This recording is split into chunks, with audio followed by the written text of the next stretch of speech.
Hello guys, this is your friend Dark Fox 3.0 and we are back with a new fanfic.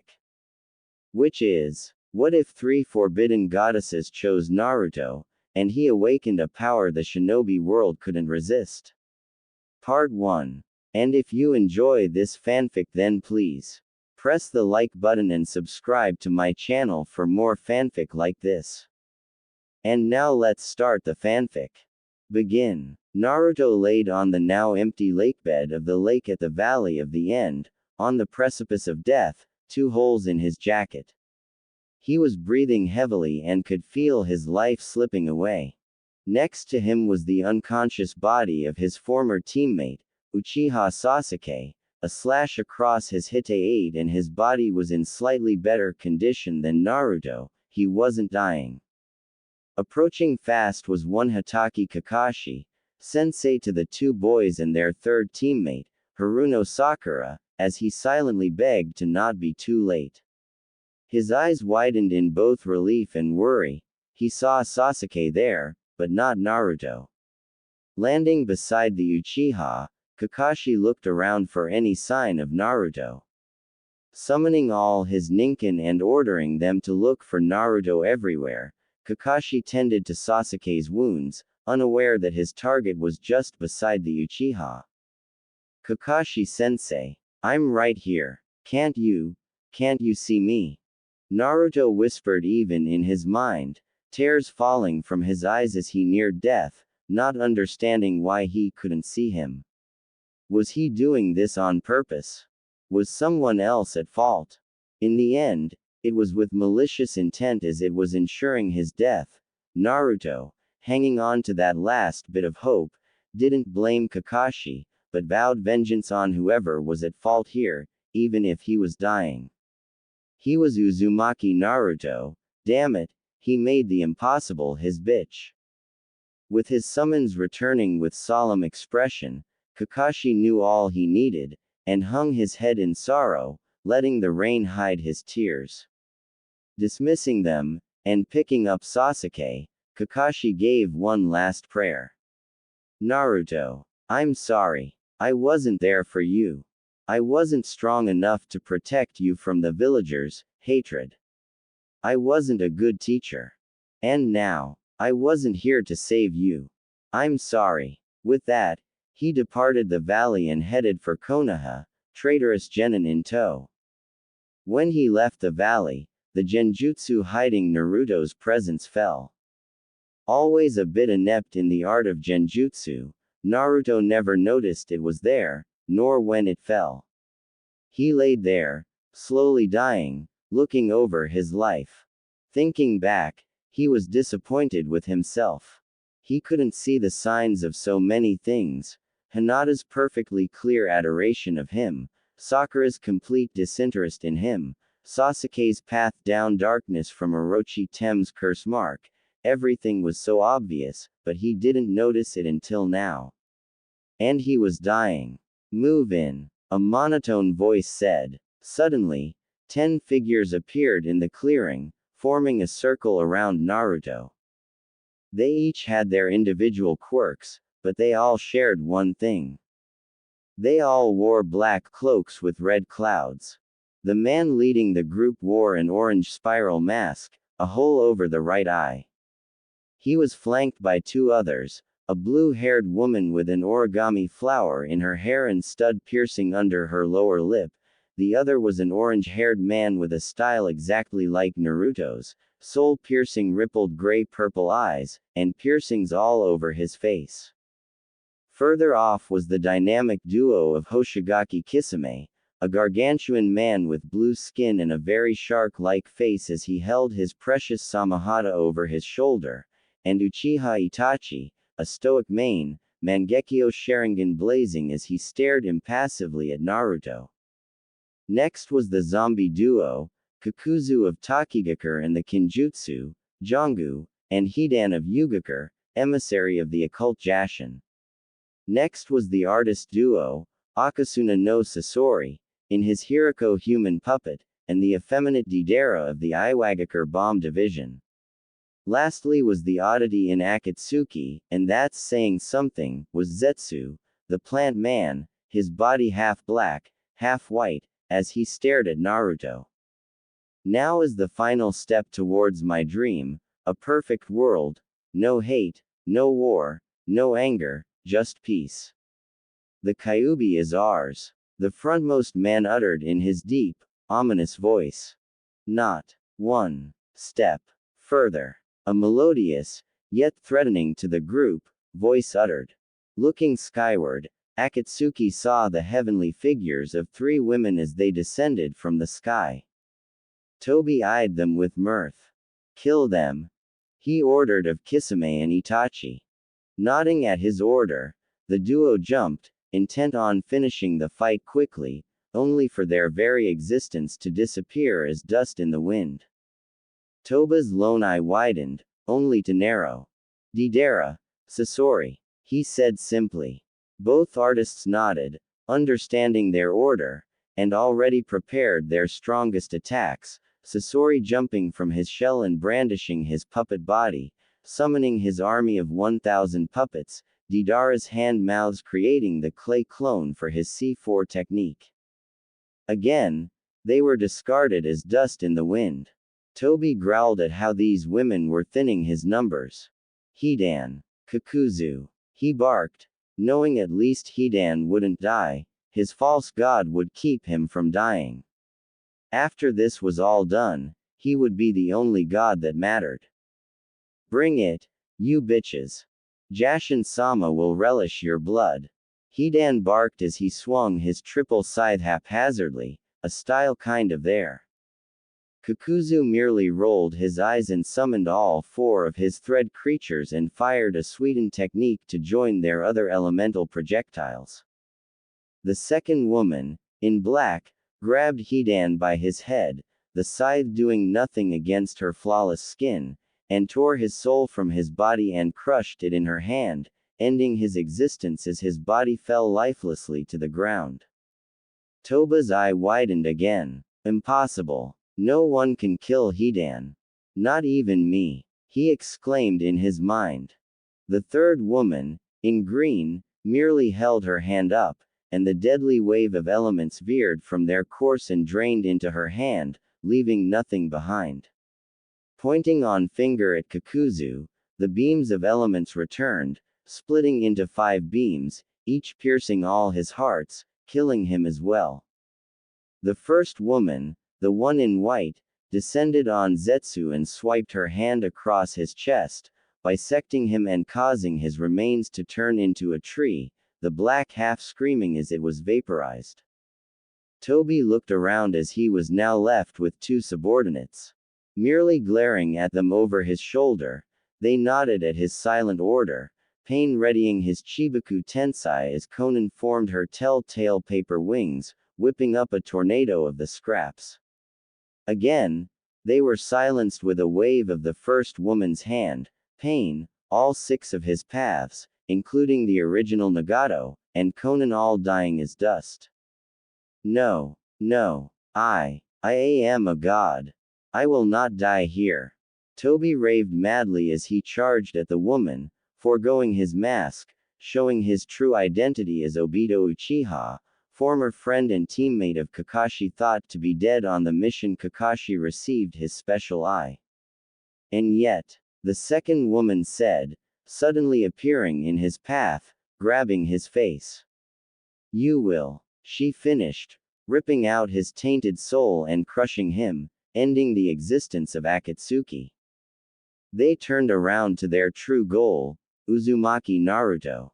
Weakly looking up, he saw the bright light of his end, and gave himself to death, only to feel the warm touch of a slender hand cup his cheek.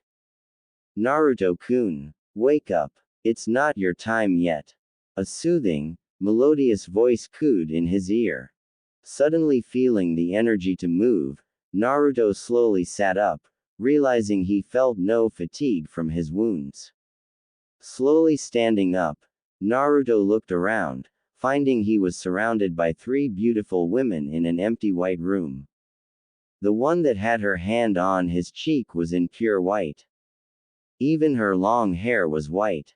This woman seemed to have some odd obsession with the tint, as even her eyeliner, lipstick, nails, and eyelashes were all white. Her eyes were a heavenly honey gold as she smiled at Naruto, rather motherly. She wore long flowing robes that showed her ample cleavage that reminded Naruto of Ba-chan, not that he stared or anything. Her sleeves dangled from right under her shoulders, showing her unblemished skin. Next to her was a woman in stark contrast to her choice of dress. She wore pure black, and her skin was lavender, reminding him of a Hyuga's eyes. Her hair was white, oddly enough, but it was more of a deathly white, in a style like an exaggerated form of arrow senons, and just above her forehead peeked out two red horns. Her eyes were a pair of black abyss, orange rings for irises as she eyed Naruto with mirth and, was that lust? The third woman had tanned skin, and the same condition of dress, in forest green, but it was torn, showing her midriff and legs that went on for days. She was barefoot and her hair was brown and curled near the tips, giving her a flirtatious look, her bright green eyes staring at Naruto with a combination of the prior women's stares. Is this heaven? It's not so bad, though I envisioned more ramen. Hot women are a nice alternative, though. Naruto commented, more to himself, but the empty whiteness they were in made his voice echo, the women clearly hearing him and blushing lightly. You're not dead or dying, Naruto-kun. You are much too important to us for you to die. The lavender-skinned woman commented, capturing him in a hug. Though, due to the difference in height, his face was shoved into the valley of heaven, or I mean her. Shinny-chan, if you keep hugging him like that, he will die from suffocation. The first woman deadpanned. The one suffocating Naruto with affection, and her chest, sweat dropped and giggled nervously, releasing the boy from her bosomy prison, laughing as he gasped for air. Sorry Kami-chan. Just got caught up in the moment. Besides, look at him. He's an adorable little gaki. She commented as she seized Naruto's cheeks and pinched them like a visiting aunt. Ow ow ow. Naruto yelped, waving his arms in the air, frantic for help from the woman assaulting his sensitive cheeks. Realizing she was hurting him, the woman lessened her grip. And those whisker marks make him look like a fox kit, she commented, rubbing her cheek against his. Deep from Naruto's throat, a low rumble sounded, and he purred. All was silent as the group of four just processed what just happened in their heads. Suddenly, the four-woman tackled the boy, screaming out, "Kawaii!" and rubbing his cheeks and head, eliciting more purrs from him, like a lazy cat.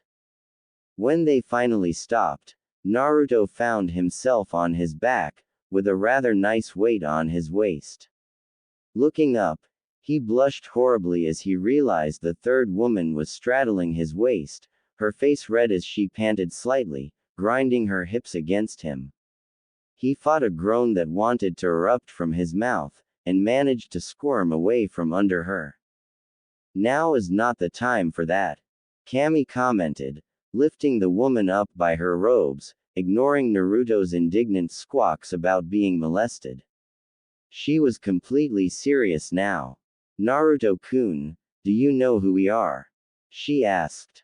Naruto shook his head, still trying to wrap his brain around the first thing that was said. He just took a fist of lightning to his heart and he wasn't going to die. What the hell is going on? We are the three goddesses that watch over your world. I am Kami, goddess of heaven, life, and light. The first said. I am Shinigami, goddess of hell, death, and darkness. The lavender beauty added. And I am Tozi, goddess of nature. The final said. And we have been watching you, Uzumaki Namikaze Naruto. They said together. Naruto was silent as his brain tried to reboot itself after this influx of input, process what the just happened. These were the three goddesses that watched over the elemental nations, and they were watching him. The Kyuubi brat. Why me? He asked quietly, but the women heard.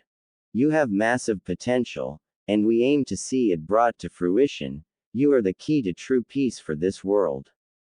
Something went wrong in this world's history, and it is now diseased, stricken with hatred. Naruto-kun, we are going to give you several special gifts, then send you back in time so you can redo your life, and bring the world down the correct path. You have many things ahead of you, Naruto-kun, and we aim to help you. Kami explained as she approached Naruto. Whoa, what gifts? Naruto asked, only for further questions to be silenced as Kami seized his lips with her own, thrusting her tongue into his mouth, engaging his own in a sensual war as Naruto felt his body change. Kami stepped back, a flirtatious smirk on her face at Naruto's reddened face, only for Shinigami to jump in and repeat the process, only adding in a little more. She raised her right leg a little bit, straddling it around Naruto's, as she grabbed his hand and brought it to her, moaning into the kiss as she grinded her hips against him, causing him to groan in return, again feeling a change build within him. Shinigami stepped back, thoroughly satisfied for now, as she eyed the boy with open lust, especially the tent in his pants. After he was thoroughly molested, Naruto looked at the two women incredulously, only to be tackled by the final woman, Tozi. She seemed to continue what she started before, seizing his lips and grinding her hips against his manhood through his pants. Before anything could be accomplished, the final change was built inside Naruto, and Tozi was pulled away, the three of them watching him be engulfed in a bright light. The light faded, and a new Naruto was born. Standing from the epicenter of the light, Naruto stood tall, taller than he was before. Now he was 5 feet 10 inches, his body toned and built to perfection, but not to the extent of a bodybuilder. His clothes were a bit tight for his new body, his pants now downgraded to shorts, and his jacket was forced open, the mesh undershirt stretching to accommodate him just fine. He smirked as he opened his eyes, and showed his new dujutsu. The new dujutsu, Hakumegan Twilight Eye, his sclera black, his irises forest green, and his pupils an ever-changing myriad of colors, like a rainbow, as in the very center was a white star, like a compass rose. You now have power of light and can heal any injury of the mind, body and soul. Kami explained her contribution to Naruto's gifts. You have power over darkness and can injure the soul. Shinigami explained. You now have control over all the elements, including what you humans call sub-elements. You can talk to and understand animals and insects, and your senses are as great as any of them. Tozi added. Your eyes are the combination of the three dujutsu, Sharingan, Byakugan, and Rinnegan, and it is constantly evolving. Eventually, if you can think it, you can do it. We also uploaded every jutsu into your brain and you can accomplish them without hand seals and saying the name and perfect control. Kami explained again. This time, she raised her hands to the sky, 9 colored lights forming in her grasp. She thrust them towards Naruto, watching them be absorbed into his body, more specifically, the seal. And you now hold all the biju, brought together and remade into the jubi. You will have perfect control over its chakra. Now we send you back. You better not disappoint Naruto-kun. Kami finished with a flirtatious wink as a portal opened and Naruto was sucked in. She turned to her sisters. Well girls, looks like we got a little talk with Konoha. She said cheerfully. Too cheerfully. We gonna them up? Shinigami asked with her evil grin. Oh, wheel them up real good. She answered with her own grin as they descended on Konoha. The elemental nations just lost the strongest village, by an act of the gods. With Naruto. Naruto was flying through the portal of reality as he made his journey back in time. The Naruto in the past was currently snickering as he marveled over his artwork. He had just repainted the Hokage monument. Suddenly, he was engulfed in a white light, and was replaced with the newly changed Naruto from the future.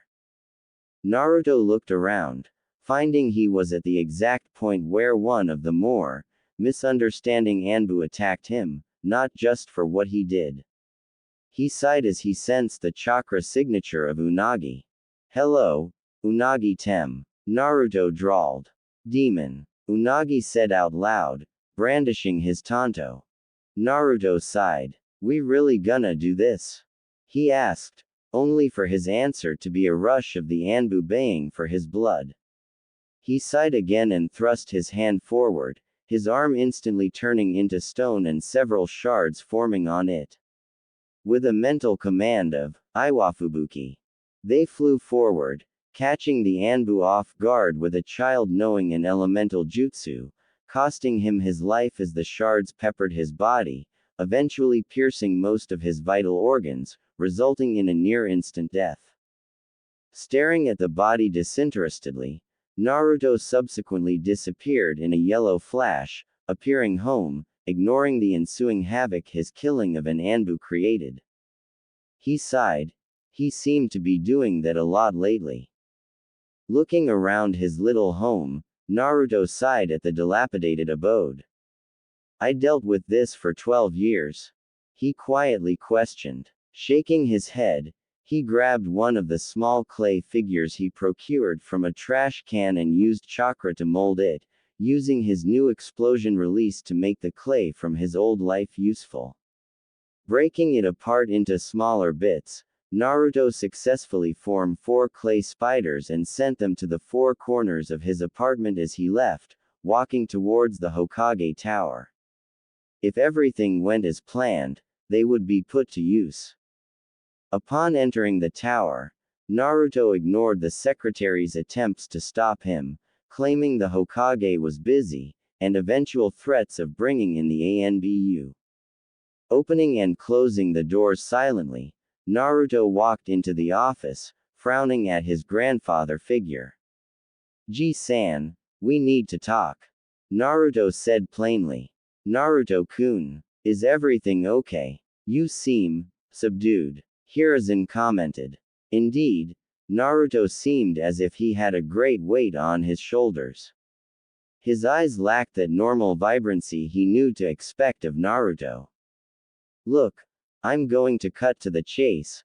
I know about my inheritance," Naruto responded. Indeed, alongside the Jutsu Kami, Shinigami, and Tozi gifted him with, they also provided him with information they felt pertinent to his life, such as his parents, the truth of the night of his birth, and the 2 main figures at fault for the previous timeline's state of affairs, Uchiha Obito and Black Zetsu.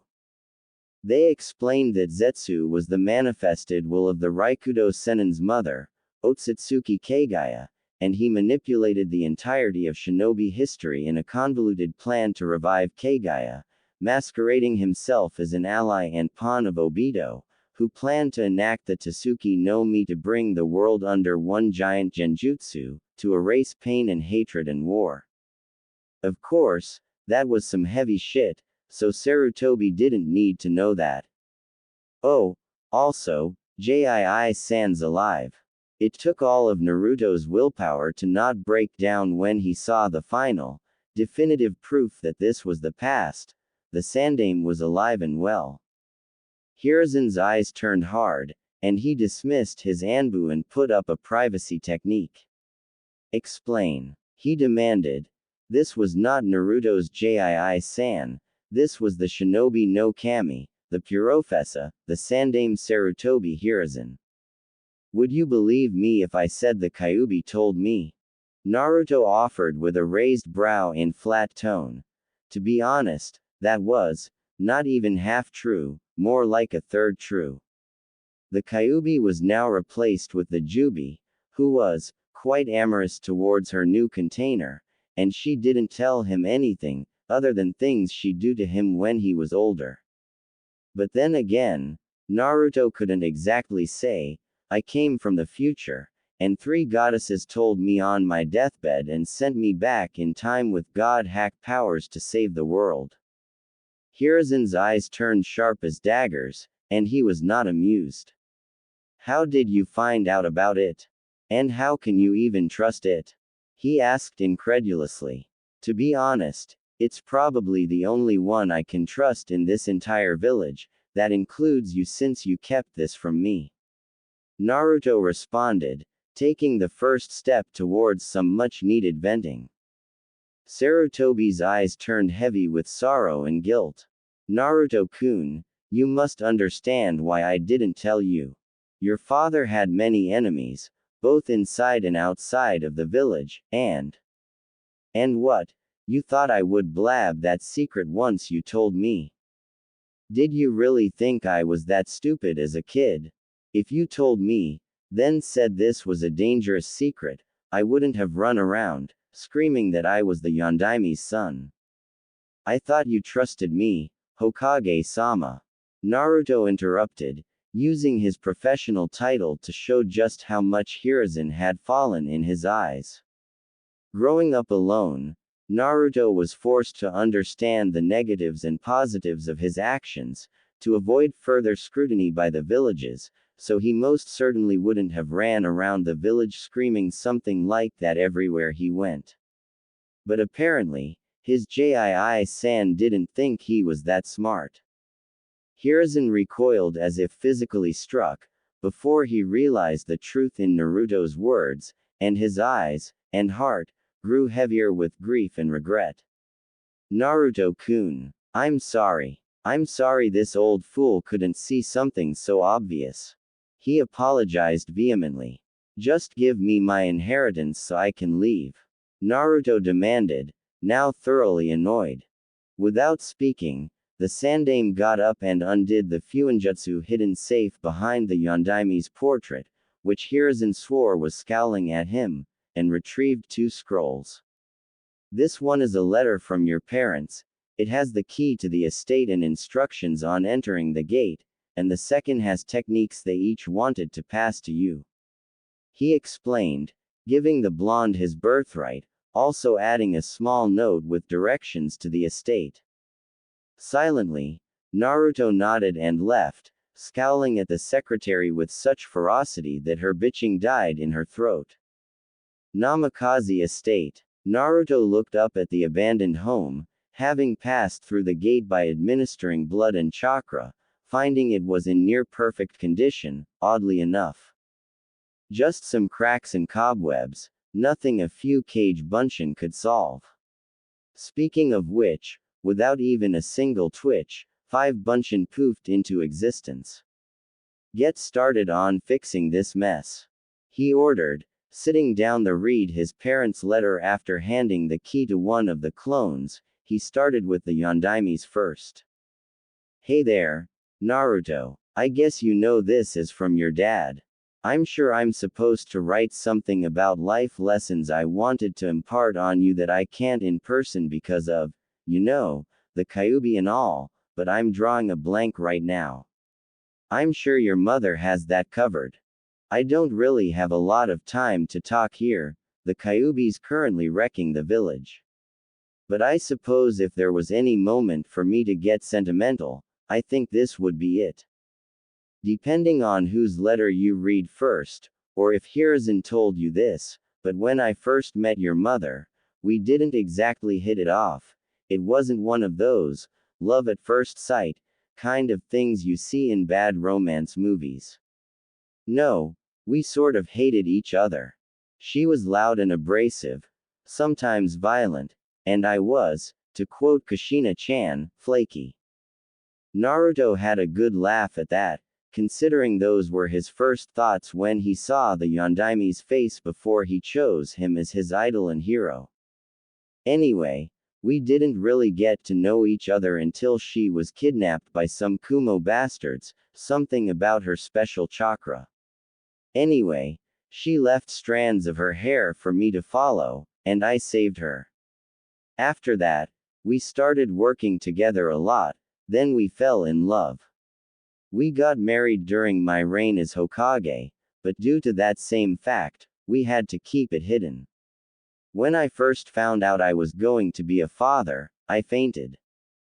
Naruto had another laugh at the thought of the second most powerful shinobi from Konoha, right behind the Shadaime, fainting like a scared goat. Yeah, have your laugh. Holy crap, mind reading letter.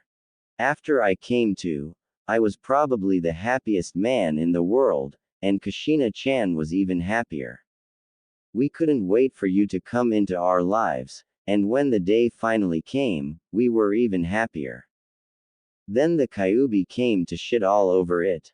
A snort. Everything is falling down around me, pieces of the ceiling are bouncing off my head.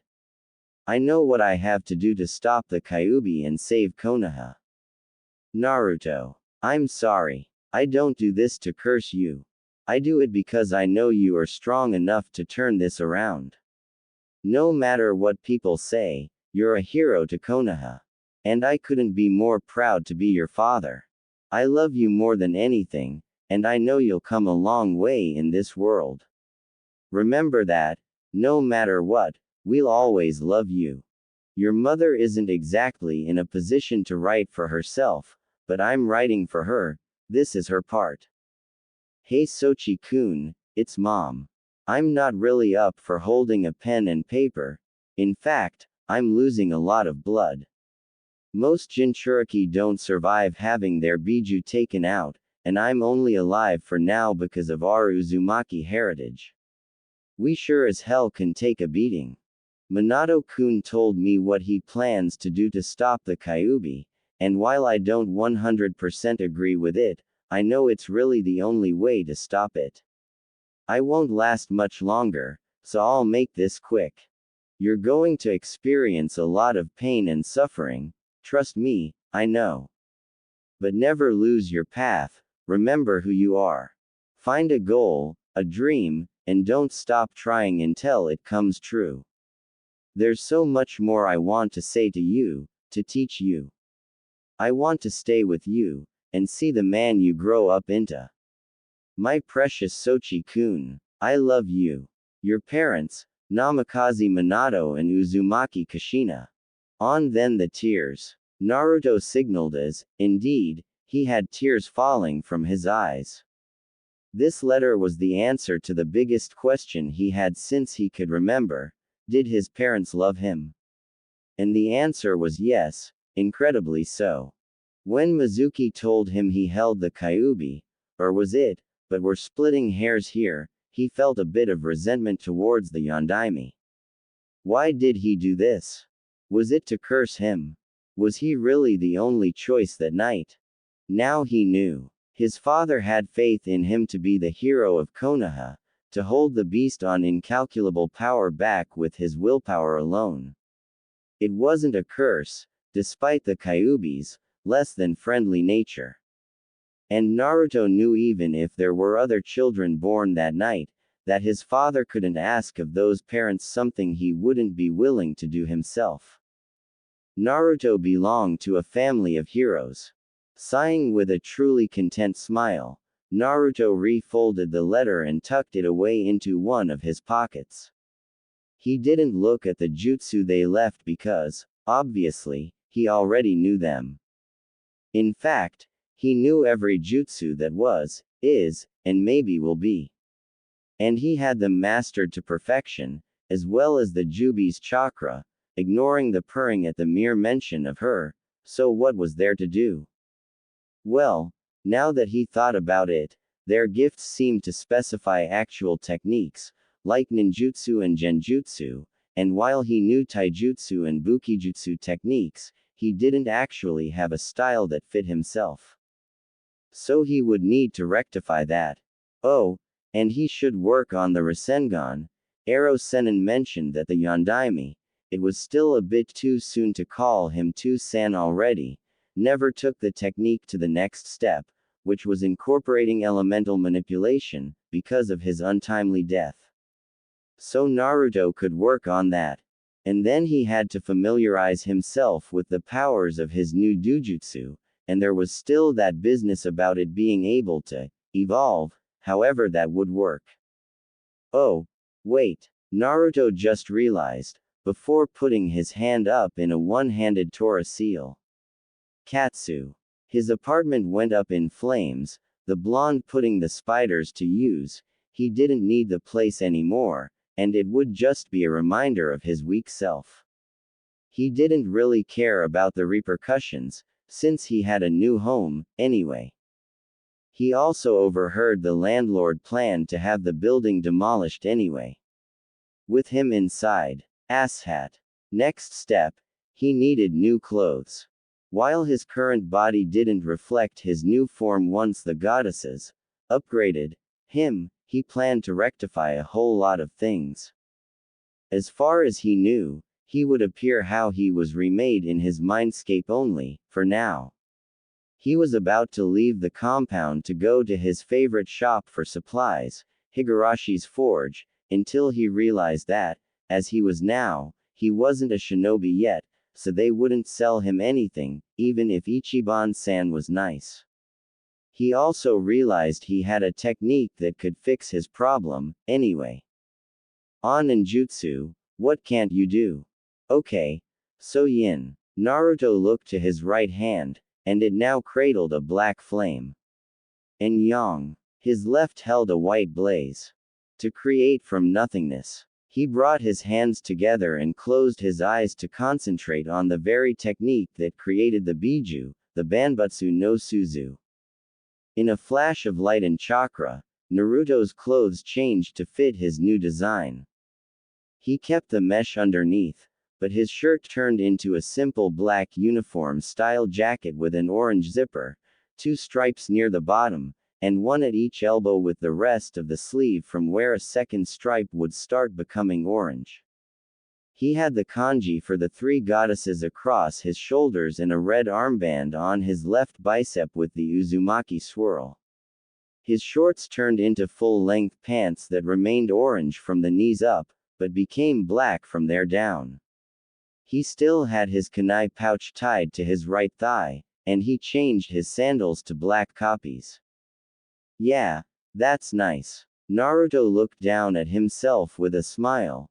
While he knew that Shinobi didn't wear orange, but Naruto didn't care. Orange was awesome, but he made a compromise and added black, which looked nice.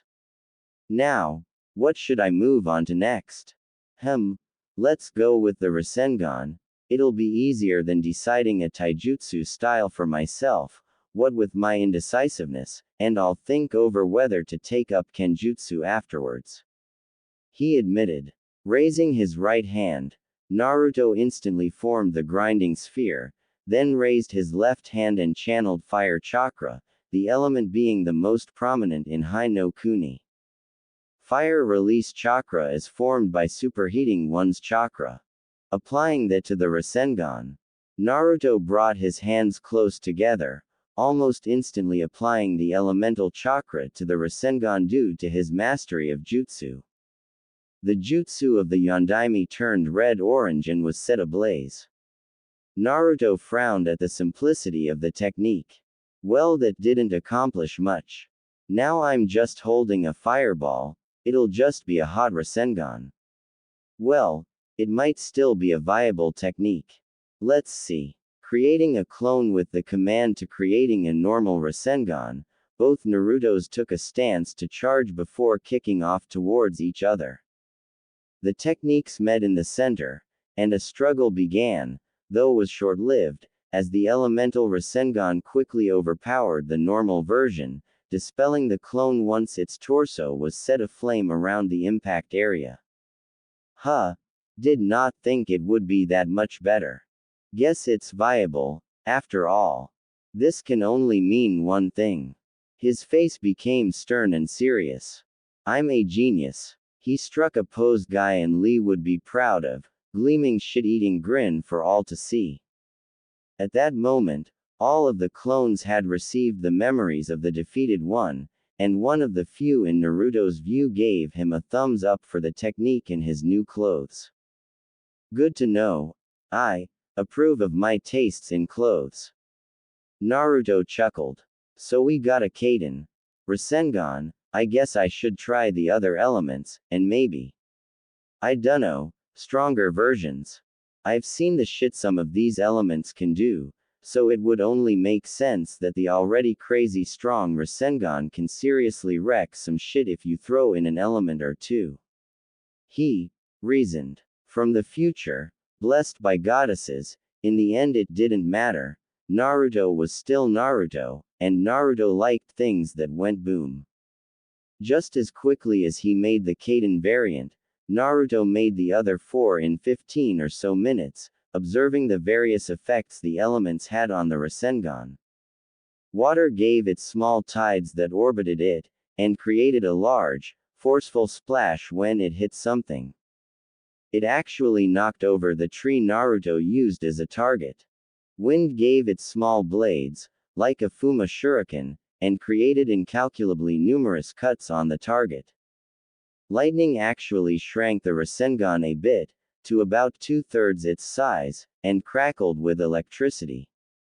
Attacking with it actually pierces the target, as some trees around the blonde could attest to.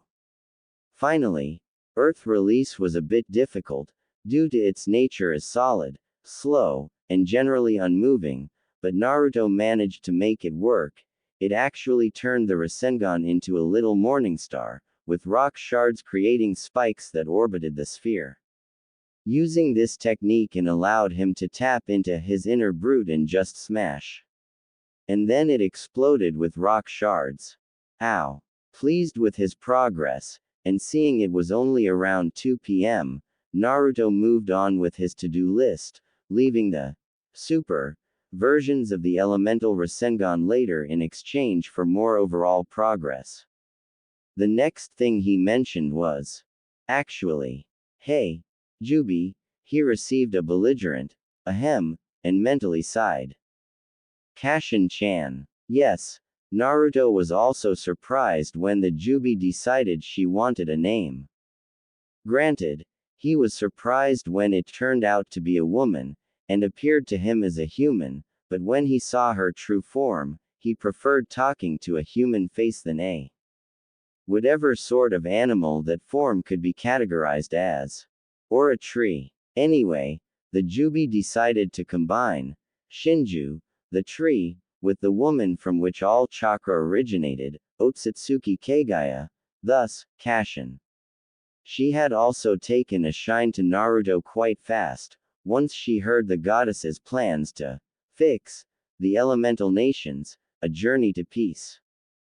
Kashin's human form was similar to Tsunade Ba-chan's in dimensions, but since she could change it at will, she decided to pull several characteristics from her pseudo-Jinchuriki and her legitimate one, the Raikudo Sennin. Her hair was the most brilliant white that fell down in a curtain at her feet, and her skin was ashen, but Naruto didn't particularly find it unattractive or strange. She had Kagaya's third eye, the Rinne Sharingan, and her normal eyes were the Sennin's Rinnegan, and she had a pair of horns sprouting from her forehead. Her eyebrows were rounded as a sign of nobility, and she wore crimson lipstick, which was a stark contrast to her skin. She dressed like Tsunade, as well, wearing a silver kimono-style blouse with black trim and obi tied underneath her, purposely accentuating them, possibly to tease Naruto, and the long sleeves that nearly covered her hands, with black fingernails, had black magatama around their cuffs. She actually wore black hakama with white magatama around the cuffs, and she went barefoot. Yes, Naru-kun. The Jubi responded with a wide smile. She enjoyed talking to the blonde every time, since she was either stuck with the power-obsessed Kagaya, or the always serious Raikudo Sennin, Hagoromo. The blonde was a nice change of pace, and she had several plans for their future. What does having mastery over your chakra entail, anyway? Is it something like that cloak I got during my fight with Sasuke Tem? Naruto asked, curious over the matter, though frowning at the fresh memory.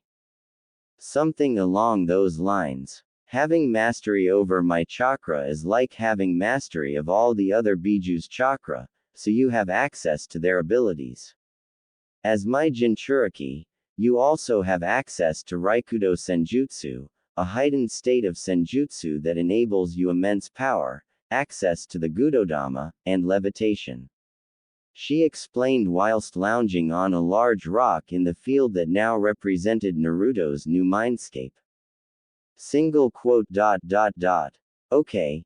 You lost me at senjutsu. I also don't know what the other Biju can do besides Shukaku. Naruto responded flatly. Kashin sighed but couldn't exactly blame the boy. Such massive amounts of information wouldn't come easy, especially given his normal thought process, but it was slowly, but surely being fixed with every second, as was evident by his application of elemental chakra theory. Of course, having never encountered senjutsu in his previous timeline, he wouldn't know about it, and thus couldn't completely comprehend that area of his new knowledge. Senjutsu is the art of sensing and taking in natural energy, the aura of the world, and balancing it with your physical and spiritual energy to reach new heights of strength. Normally, learning and using senjutsu has a certain risk, as those who can't balance their energies are turned into statues for all eternity. However, as my Jinchuriki, it comes to you naturally, so you are safe. Also, usually the second you became my Jinchuriki you would have permanently entered Raikudo Senjutsu, but Kami-sama made it where you can enter and exit it willingly. You just need to open your senses to nature and it will happen automatically. To exit, just close yourself off from nature. I recommend trying it now to familiarize yourself with it. She advised. Okay. Naruto responded, unsure but willing to try anyway. He sat in the middle of the field and closed his eyes, wondering how exactly he would go about opening his senses to nature, but decided it might need him to quiet his thoughts, as was usual of most meditation. He slowed his breathing and just thought about nature. As time passed, he experienced a sort of out-of-body experience, as he observed himself with his mind's eye sitting in blackness. Slowly, some sort of green energy came from the edges of his sight and converged on his body. He felt the energy invade his body, but it was a pleasant experience, filling him with warmth as it finally reached the center of his chakra circulatory system and joined the spiritual and physical energies in a triumvirate. The second it did, he felt his body explode with power and change. The black in his clothing turned white, and the orange a pale red, as magatama of the same hue formed around the collar of his jacket and the Rinnegan pattern formed on the back, above 9 tomo in a 3x3 pattern, his clothing flickering as if it were made of flames. Finally, horns actually grew from his forehead and his skin paled slightly. He slowly opened his eyes and looked down at himself. Whoa! This feels amazing. I feel like I'm a part of something bigger than myself.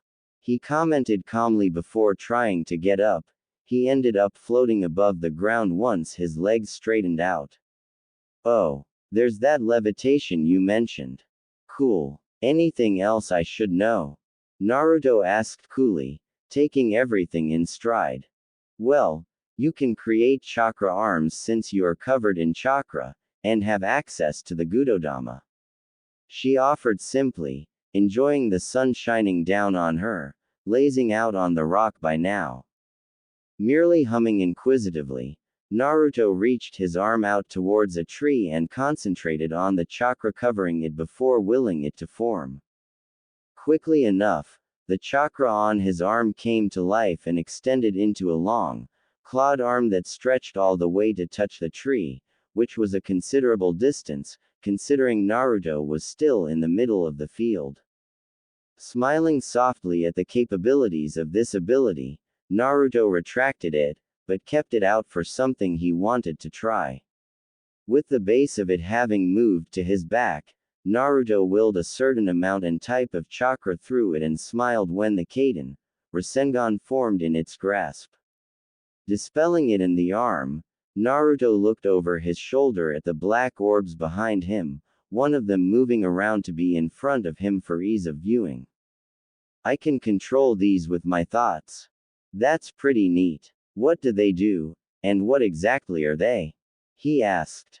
They utilize the power of Shinra Bansho and shape manipulation to achieve, well, almost anything. They work like Jinten, in that they can, upon your desire, nullify all ninjutsu. They can form weapons, shields, chakra receivers, arms, and can heal you. They use all 5 natures, and yin-yang release. As Kashin explained them, the orbs all turned into stuff like swords, lances, shields, platforms, rods, and arms seemingly made of double helices. Wow. That's a bit scary. I'll save that type of thing for rare occasions. Naruto decided, before touching down in the field and attempting to cut off his connection to nature. Problems arose when it proved difficult. The natural energy proved, could energy be called, clingy? If so, then the natural energy proved so, as it felt like it didn't want to leave him. But of course, Naruto couldn't exactly walk around in all white, covered in flaming chakra, and sporting a pair of horns, now could he? Thankfully, he succeeded, and lost his new features. Okay. That was weird. I felt all mellow and shit. Is this what Senjutsu does? Naruto asked his new tenant, not caring that he appeared to be talking to himself, while also thankful that, thanks to his new jutsu knowledge, which included Fuinjutsu, he found several seals around the perimeter that created a sort of distortion dome around the complex.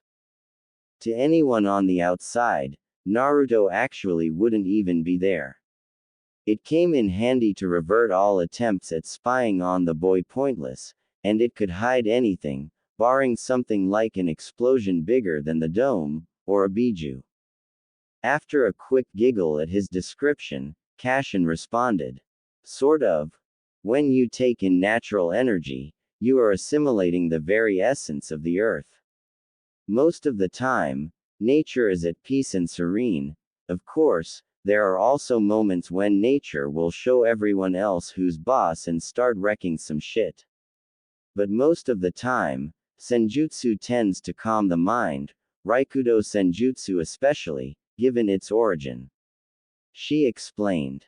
Well, given its capabilities, I'll leave it for serious fights, like Orochimaru. Just thinking of the Sannin caused his to grit his teeth in fury. If it wasn't for Orochimaru, Sasuke wouldn't have gotten the curse mark and attempted to desert Konoha, and he wouldn't have died. Hey boss. A clone snapped him out of that line of thinking. When he got his creator's attention, he thumbed at the estate over his shoulder. Cleanup's done. Anything else you need us for? He asked. Happy the sprucing was done, Naruto thought it over. He planned to train in his dujutsu, and considering most of them could see chakra, and the Byakugan the Tenketsu especially, as well as who knows what else, it would be wise to have at least one clone around. Just you.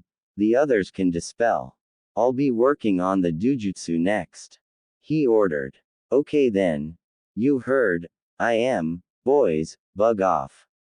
The clone took a kunai and threw it at a clone to dispel it, thus sending the memory of the clones no longer being needed. Several pomps echoed throughout the compound, signaling the end of the clones. Okay. So since our Hakumegan is a fusion of the Byakugan, Sharingan, and whatever the hell the Rinnegan is, we'll start with the first. So then, Naruto closed his eyes before snapping them open, the exotic design of his deified dujutsu on display. With it active, he automatically saw the chakra that constituted his clone. Unfortunately, given the nature of any clone technique, he couldn't see any tenketsu, for there were none. Okay. Yay and boo, I can see chakra, but you have no tenketsu for me to see. You try using it and tell me if you can see mine. Naruto asked of his clone, who merely nodded and activated their dujutsu, honing in on Naruto. Whoa. They said together at what happened the second the clone activated its dujutsu, they saw each other through their opposite. Naruto had a secondary field of view through the clone, and the clone vice versa. Okay. I never heard of the Sharingan or Byakugan doing this, so is this the Rinnegan's power? Naruto asked rhetorically, but Kashin answered anyway.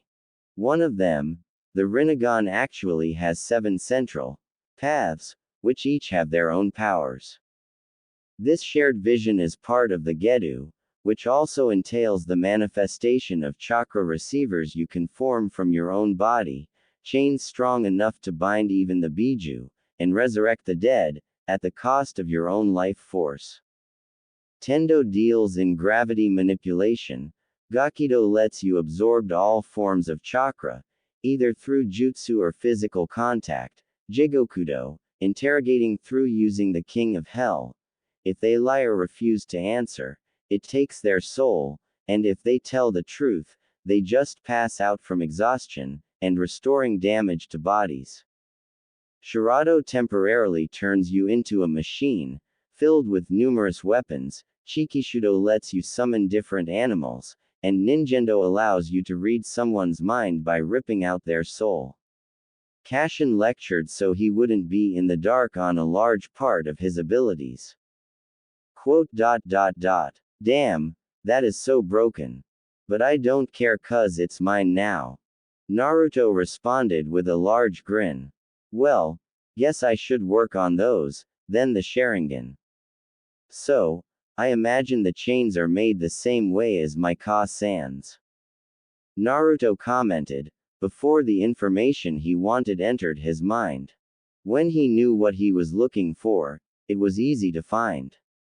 Channeling the chakra as was needed through his Hakumegan, which added as a Rinnegan proxy, black chains extended from his sleeves.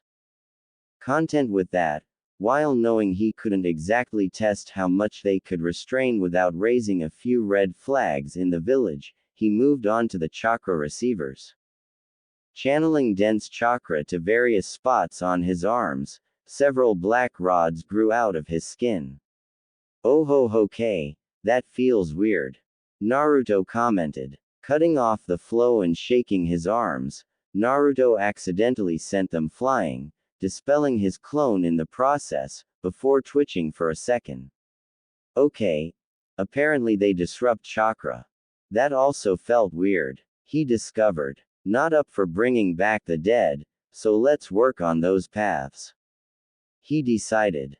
For the next hour or so, Naruto familiarized himself with the Raikudo no Jutsu and each of its abilities, though he wasn't amused with the results or Jigokudo and Ninjendo.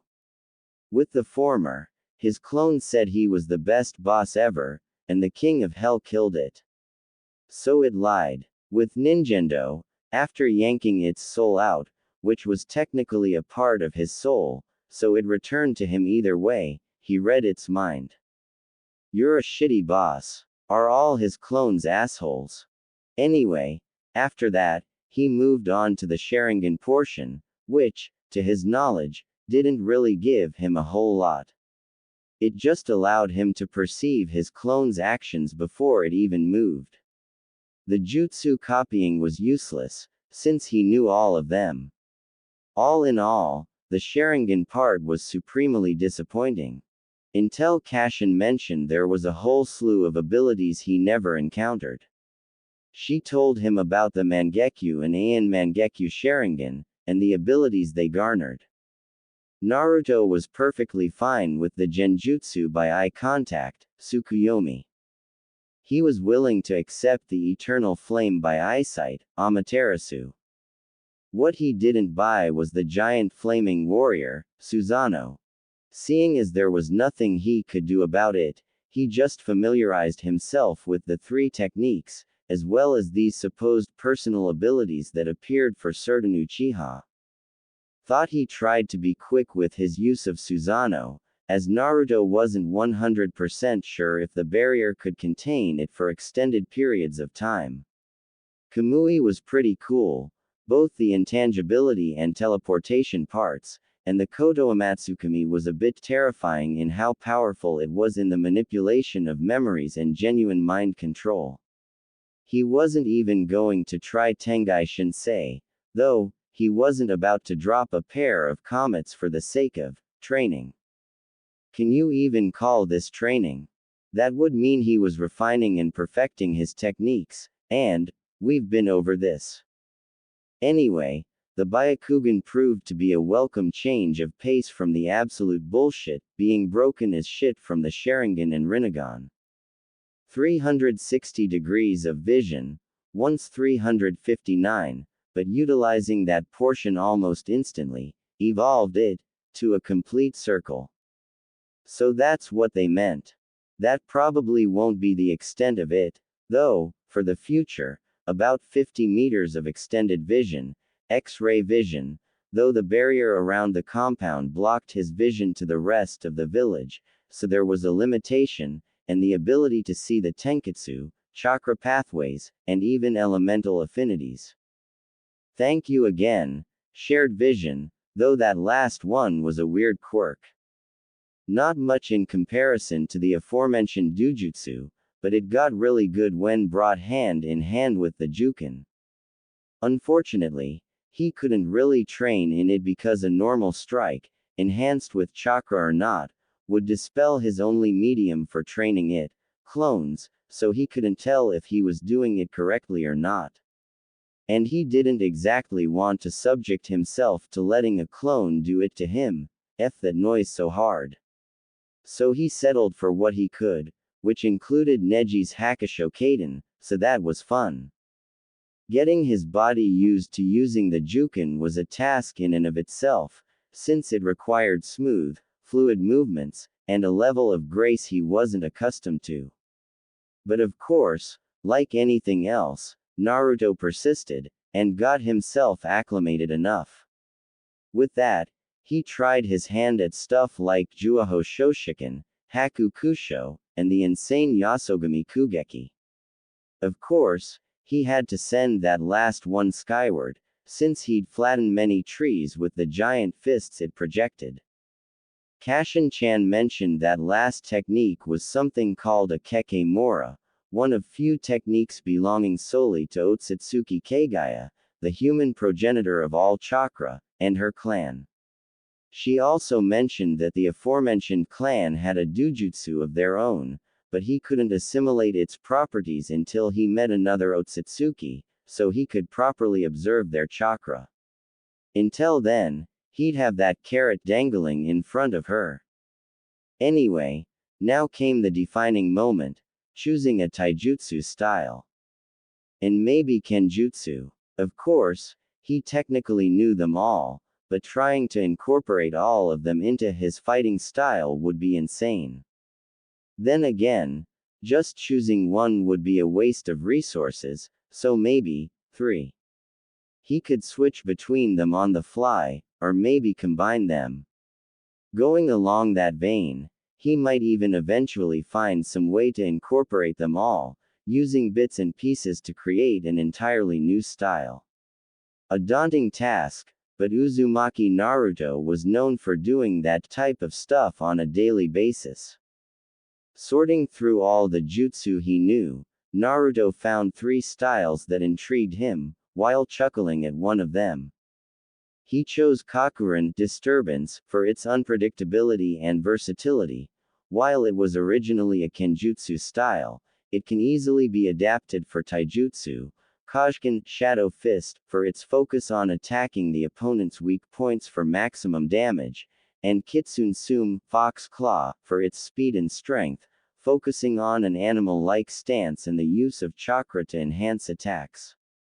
Naruto spent the rest of the day familiarizing himself with the katas for each style, and working on switching between them mid-fight. By the time he felt okay with that progress, it was already night, and Naruto felt today was full of progress, yet also mentally and emotionally draining. Thankful it was a Saturday, actually, the Saturday before his graduation exam where Mizuki showed his true colors, and that he would have tomorrow to continue his work. Naruto went inside and found the master bedroom, putting his parents' letter in one of the drawers for safekeeping, and just flopped onto the bed for the night. Naruto dreamt of the hell he would reign in the coming months, doing all he can to fix the events from his past for the better. He would officially pass the exam, he would save Haku and Zabuza, he would protect his team from Orochimaru, he would save Ji-san, and he would stop Sasuke from deserting the village, Juin or no. After that, it was anyone's game. Uzumaki Naruto would raise some shit. Demon God thought. Let's begin. It was 10 a.m., Sunday today, so Naruto had another free day to train, and he planned to use it for physical exercises to get his body to the peak condition it was when the goddesses rejuvenated him. Thankfully, the backyard of the Namikaze estate was the perfect thing for that. It was large enough for sprinting, and was surrounded by trees which he could use to build up his physical endurance with punches and kicks, using his enhanced healing factor to fix the damage. His already crazy healing ability from the Kyuubi was now even crazier thanks to Raikudo Senjutsu, with this specific facet being passive and thus imbued to him even when outside it. With all that in mind, Naruto decided to use the training regimen he created back when Team 7 first started, consisting of a 6-mile run, 100 push-ups, sit-ups, pull-ups, and punches to the heavy bag that had Kakashi-sensei's face on it. Of course, the list also had ninjutsu training, but, yeah. He'd also be substituting the heavy bag with trees, and throwing in 100 kicks. That sounded a lot more painful than he initially thought. Oh well, too late now. With that in mind, he began with the run. The backyard of the estate, which would be better called its own training field, was about 1/3 of a mile when he ran its entire perimeter, so he'd have to circumvent it 18 times for the 6 miles. Creating a clone where he stood to keep track of his progress, Naruto took off. 30 minutes later. That went a lot better than he expected. He barely built up a sweat. Thinking against doing it again, for now, Naruto moved on to the push-ups and planned to go through the whole list and see how it fared against his possibly enhanced stamina and modifying the list accordingly.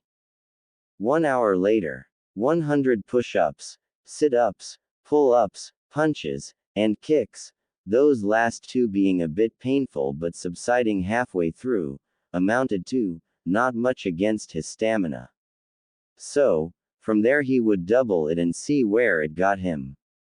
About another hour and a half later, it got him to start sweating, which was a good sign, but not good enough. Slightly cursing his new monstrous stamina, Naruto went for a third go, and came to regret it afterwards, yet appreciated it at the same time. Is this what it's like to be exhausted?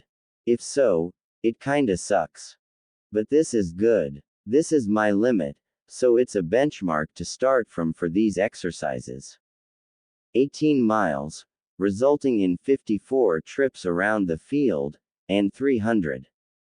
All of that, managed to naturally exhaust someone like me. Though, I guess my fight with Gaara exhausted me, too. Oh well. So, what should I do now? I could make new jutsu, or get to know more of the ones I have.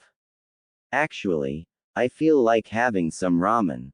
I haven't seen Ayame Ne-chan and Tukio Jii-san in a while. Technically, time travel is weird. Deciding on that, Naruto got to his feet and hobbled his way through his house, losing the limp halfway through as his aches and pains were healed away, and locked the door and gate behind him as he ventured into the village. Unfortunately, the first thing he ran into was the Sandame's less than pleased face, which scared the out of the poor boy, causing him to stumbling back, falling on his JG's, JII-san. You scared me. Don't do that, Naruto said as he slowly got back to his feet. Naruto. Hiruzen started, causing Naruto to worry at the lack of the affectionate suffix. Care to explain to me why, soon after I gave you your new home, your apartment exploded? Sarutobi asked, radiating weak killing intent that, even though it wasn't directed at the boy, still scared Naruto. Naruto paled. Shit. I didn't think that through. I just wanted to erase the center of all my bad memories. In hindsight, it was exceedingly stupid and dangerous. What do I say? What do I say? Maybe play it off as not knowing. What? I didn't know about that. I planned to keep that place as a storage unit. Was I really close to dying, JII-san? Is anyone else hurt? The quiver in his voice was partially genuine, as he didn't intend for anyone to get hurt, or die, from his moment of spite. Sarutobi laid off on the killing intent, and his eyes softened. It appeared Naruto's response absolved him of any possible blame. It might have been dumb to suspect an academy student to blow up his own home, but he had to take every situation into account, even the absurd ones. No, Naruto-kun, no one was hurt. Of which I'm sure we're both glad for. Do you know anyone who might go this far? Anyone who might be able to get inside your house? He questioned. Naruto's face turned somber, and Hiruzen nearly regretted the question. Well, considering how about 99% of the people in the village hate me, it's safe to say a lot of people. And technically, anyone could get in my house since I don't bother to lock it. I don't have anything valuable, so they can't really hurt me sentimentally. He responded. Closing his eyes and taking deep breaths to stave off his anger, the Sandaime kneeled down to Naruto's level and put his hands on his shoulders. Oh Naruto-kun, I said it before and I'll say it again. I'm sorry for not seeing the obvious, for not being there for you, and for letting this whole mess get out of hand.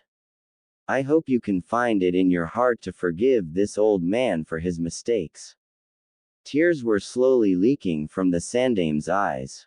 Smiling softly, yet sadly, the lengths of his regret, Naruto put his hands on Hiruzen's. Ji-san, it's okay, I already forgave you.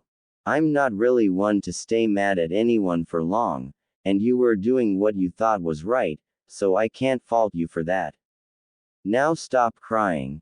The Hokage's supposed to be strong, right? Physically and emotionally. Naruto responded, smiling the whole time.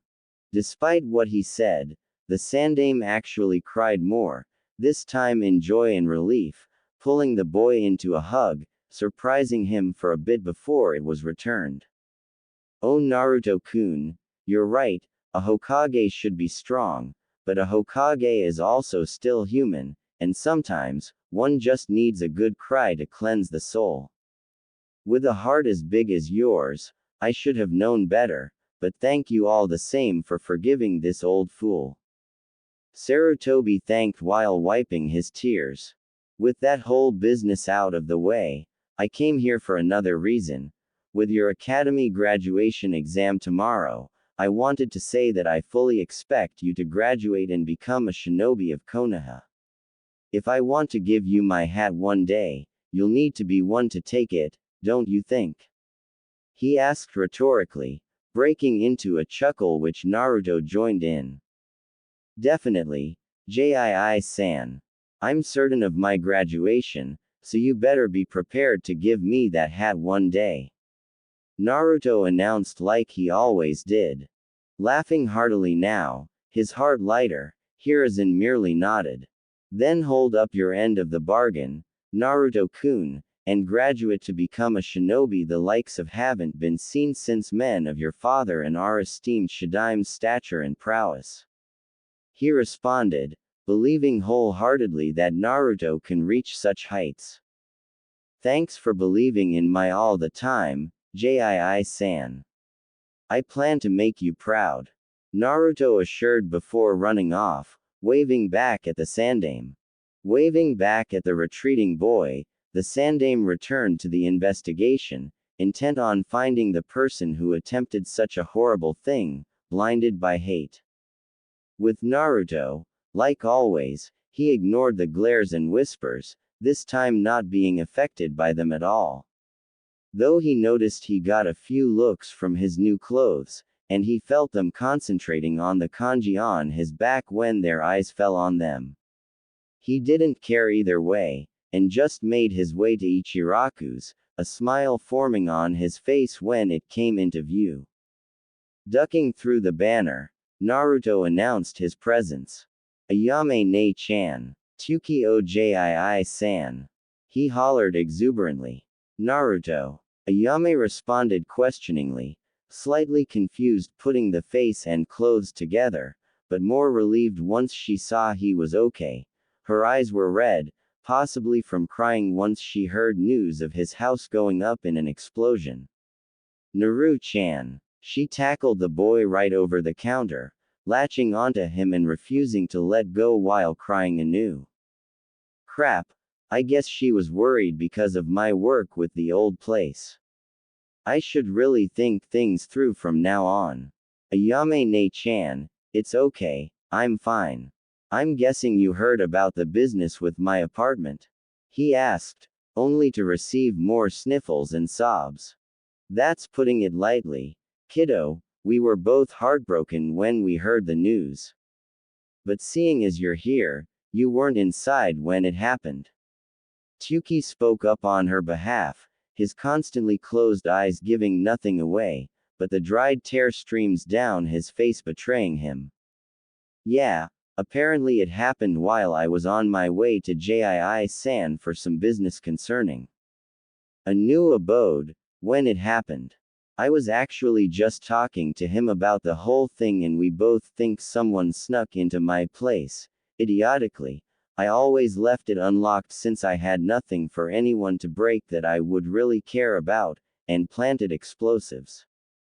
Thankfully, I have a new place, much more guarded, and I'll keep it locked.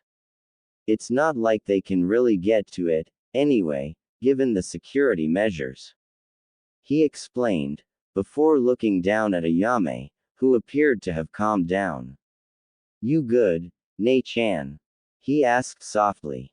With a shaky nod, Ayame stood up with Naruto's help and retreated back behind the counter after giving him another hug. So, you have a new home.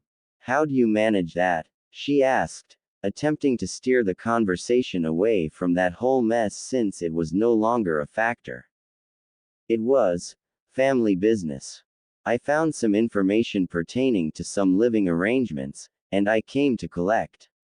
That makes me sound like some mob boss, doesn't it?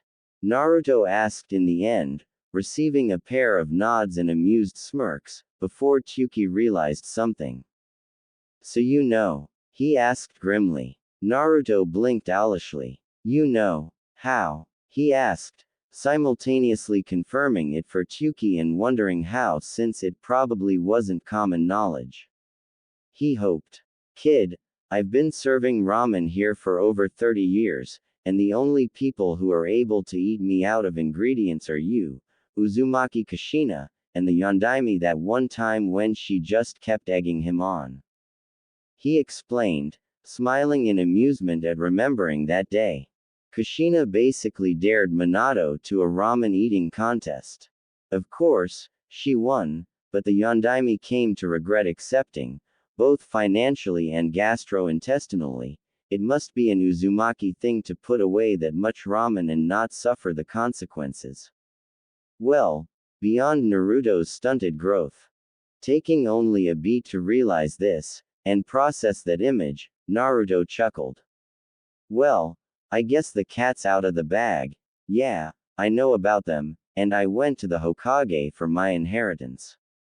I got a letter from them, the house, a ton of money, and some jutsu for me to learn when I become a shinobi. I used the money to get these clothes, by the way. He mentioned. Yeah, I was going to ask about them. They look nice on you, Naru-chan. Less of an eyesore. Ayame teased. Surprisingly, instead of verbally lashing out, ranting on how orange is the greatest color ever, Naruto merely chuckled and rubbed his head. Yeah, I guess. Since I intended to be a shinobi, I decided to go for more appropriate colors, but the orange will never die. There it was. Besides, if I can paint the most noticeable landmark in more orange and not get caught until I essentially let them find me, less will only help me, right? He reasoned, to which they eventually nodded, seeing the merit. Now, with that out of the way, I'm hankering for some ramen. He announced while finally sitting on his preferred stool. So, what'll it be, then? Tuki asked with a chuckle while returning to the stove. I plan to celebrate my definite graduation tomorrow, so 3 each of miso, pork, and vegetable ramen. Naruto answered, lightly shuddering at that last order. Oh ho, someone's confident. But vegetable, you never touch the stuff, what changed? Ayame asked. Well, since I've finally decided to hunker down on basically everything, academics, training, and now my health, I plan on fixing some flaws with myself, included my height deficiency.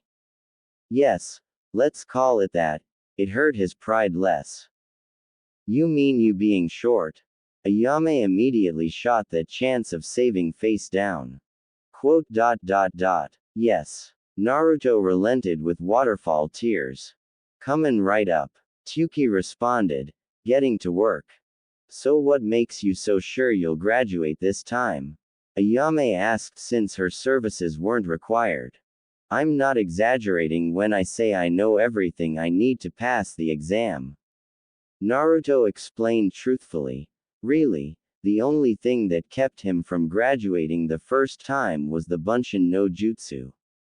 He had passed everything else by the skin of his teeth, and with his prowess now, he can perform the accursed technique that allowed Mizuki to take advantage of his emotional state and lead to a whole slew of shit. Well, if you say so. What changed, though? On Friday, you were freaking out, saying you were unprepared. Ayame asked. Curse you, human curiosity. I decided to get my business together and crammed as much as I could. I even asked Iruka-sensei for help. He responded smoothly. Oh, that was nice of him, and smart of you. Ayame praised. With dedication like that, last minute or not, you'll definitely pass. She gave a thumbs up the likes of which guy would praise, complete with a ting. Is that like something I'm not getting? 'Cause I've only seen Guy and Lee do that. What does that mean for Ayame-ne-chan? Naruto gave her a suspicious look, though joking all the same. Thanks, Ayame-ne-chan. He responded. Naruto spent the next half hour just talking with Ayame and Tuki about mostly random topics, the blonde gorging himself, actually managing to stomach the vegetable ramen. He dared to say he even liked it. Ayame had to check if he was hallucinating. Or that the sky was falling. Anyway, after that, Naruto bade farewell and just walked around the village with no real plans.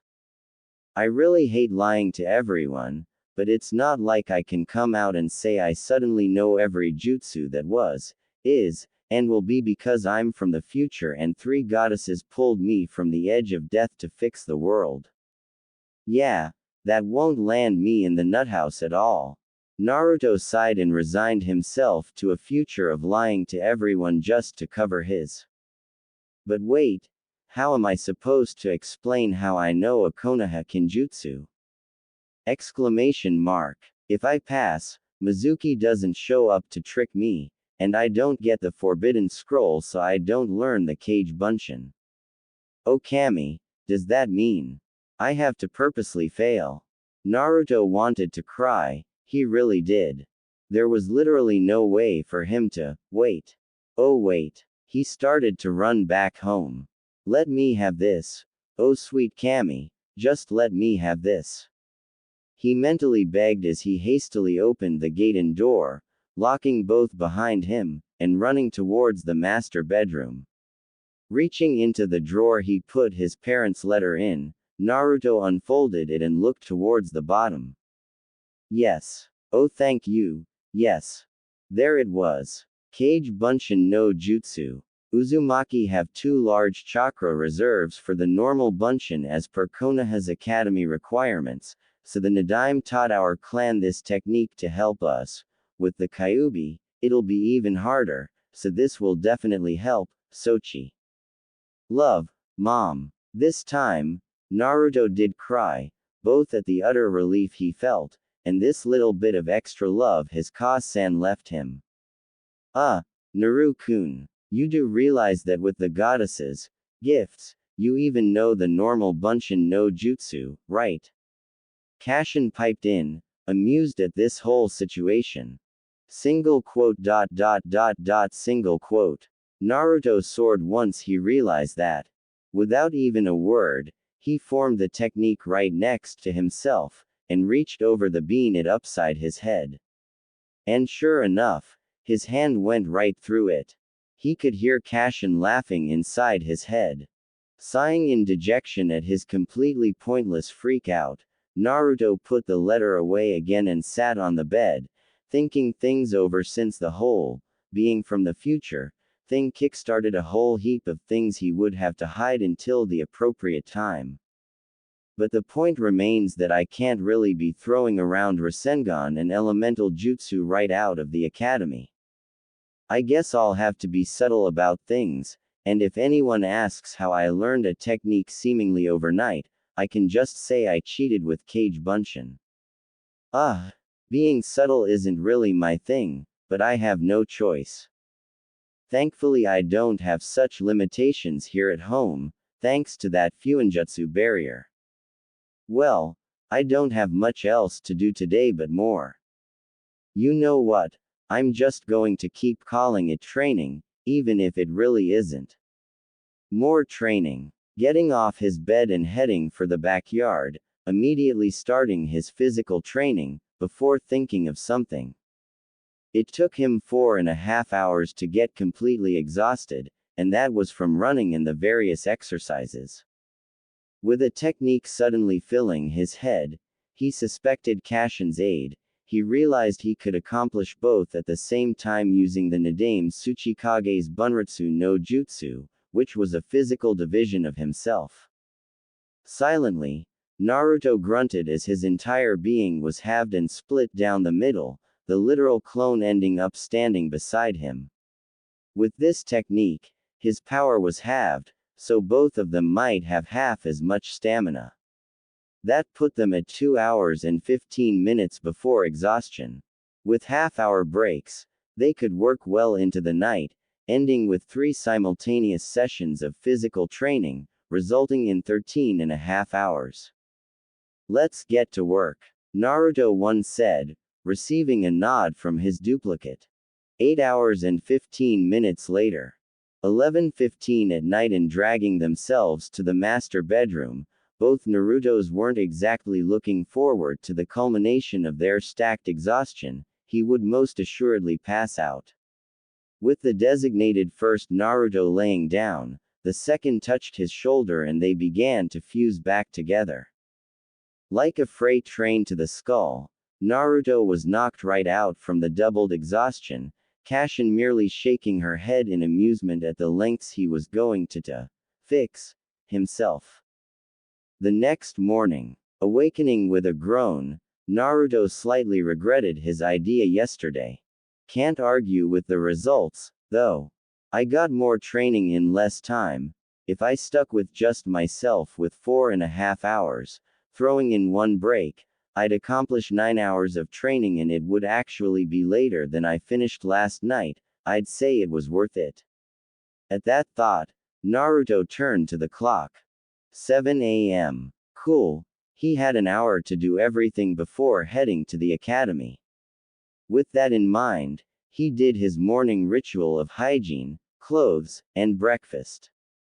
As Naruto ate his cereal, he allowed his mind to wander. I'm just now realizing the gravity of this opportunity. I can fix what was broken, create bridges where there were only canyons. I can really help people. First, I need to find some way to expose Mizuki again, though, since he won't come to me for that secret test. And maybe I can steer Sasuke away from the path he was taking. But how? Despite me going after him. I guess a couple months from now, man, time travel hurts my head. I don't really know that much about him to really be his friend. I don't really know what he likes, and he seems to dislike everything. We don't really interact outside of missions, and he can't seem to stand me, anyway. Man, I have my work cut out for me. Then there's also Sakura ch. Sakura. I guess nearly dying really opened my eyes. She never loved me, and never would. She only had eyes for Sasuke. But there was someone who seemed to genuinely care for me, someone who supported me through and through. Hyuga Hinata. A shy girl, she didn't really seem the sort to have anything bad to say about anyone, but she held a special type of affection towards him. She radiated joy at his mere presence, and she even adopted his Nindo. That last bit got a grateful smile and a chuckle out of him. While he didn't know his own feelings towards the girl, he would open up to her and see where it went. Who knows? They might be just what each other needs. Some bombastic to boost her confidence, and someone calm and collected to tone him down. Yeah, that'd be nice.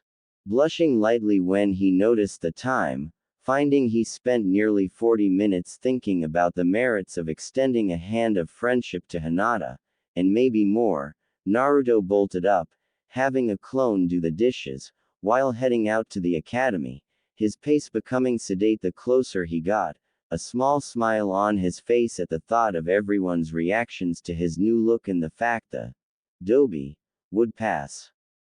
That last remark brought a frown to his face, though. Dobi. How he hated that word. Sasuke called him that all the time, and so did everyone else, essentially. Not her. Naruto shook his head with a blush at that thought. To be honest, he was really only half at fault for receiving the title. If the teachers didn't want to teach, then how can the student be expected to desire to learn? When he was faced with several instructors either denying him the proper education, or feeding him false information, he just stopped wanting to learn. So he turned to pranks. His scores dropped. They weren't really that high in the beginning, anyway, and he got the name stuck. Dobi. These people were blinded by grief and hatred. The thing he was sent back to fix. He couldn't really go door to door and help people overcome these emotions. For one thing, he didn't know how to do that, so he'd have to find some way for him to affect the vast majority positively.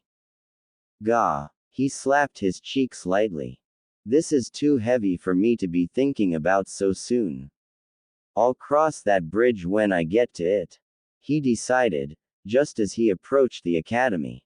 He let the AC wash over him as he walked inside and made his way to the classroom, finding he was here relatively early. The only ones here were Sasuke, Shikamaru, oddly enough, and Hinata. Though she was looking the other way now that he was looking at her, Naruto knew she was looking at him when he walked in.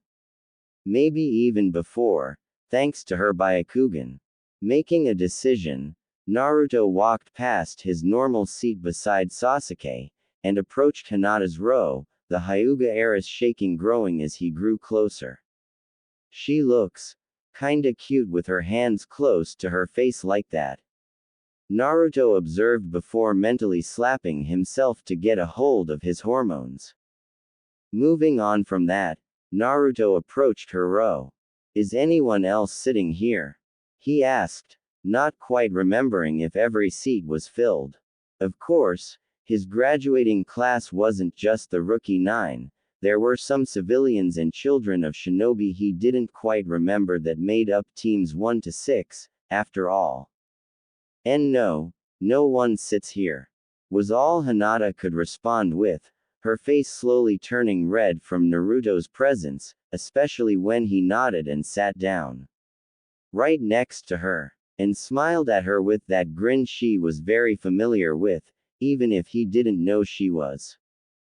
Thanks, Hinata-chan, Naruto said once he sat down, merely using the suffixes he would for any girl, at least that's what he kept telling himself.